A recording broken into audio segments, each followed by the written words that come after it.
This morning, a look at the upside. We have the story of one couple's journey to start a family. After years of struggling, something very, very unexpected happened. Take a look.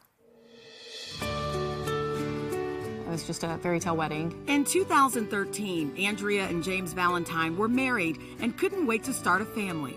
We actually just went to the doctor and just made sure that everything was a go. So she said, you know, everything looks great. But after 6 months of trying, they couldn't seem to get pregnant. Looking for answers, they went to a fertility specialist.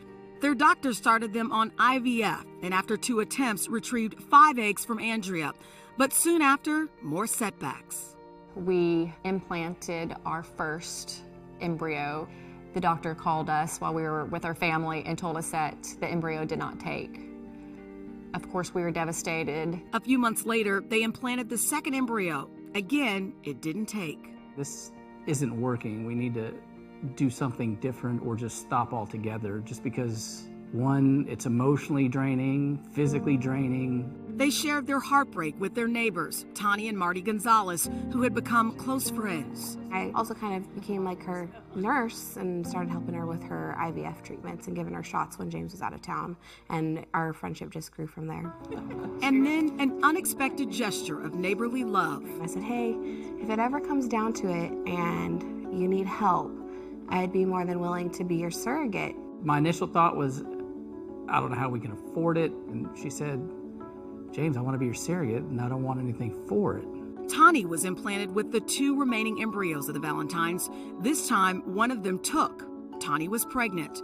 But then, a shocking surprise. I came home just out of the blue and took a pregnancy test just by myself. And I looked, and it read positive.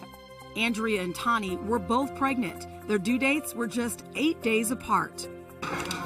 Andrea and James threw a gender reveal party for their baby Tani was carrying. And it is We did reveal Tani's that she was carrying the boy, and so everybody was so excited. I want y'all to open this. But they also revealed Andrea's pregnancy as well. It was a chalkboard that she had made, and it read, double the trouble, twice the fun. We're having 2, not 1. Andrea and Tani even had the same doctor. We went to every appointment together. On October 19th, at 37 weeks, Tani gave birth to Andrea and James' baby boy. I'm looking at this life in my hands, and this is my boy. Finally, I got my boy. That moment, it made everything worth it because he was here and they were parents. It was amazing. 24 days later, Andrea had a C-section, giving birth to their daughter. It's just like we had twins, but 24 days apart, so. Siblings Britton and Kensley are 2 months old now and full of smiles. It was a lot of struggles, but every single struggle was worth it whenever I look into those babies' little eyes.